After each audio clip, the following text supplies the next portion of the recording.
ทุกคนเห็นอะไรไหมนี่จ้าขุนสังกะสีด้วยนี่อันนี้ตึกชั้นที่ 6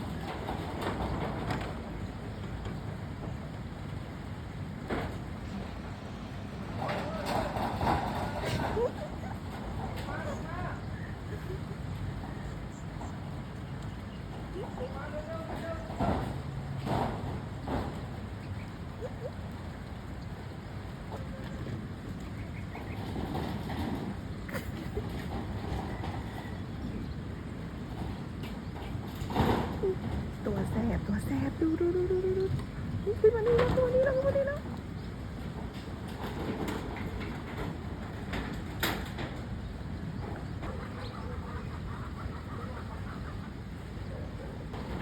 มันขึ้นไปได้ยังไงอะข้างบน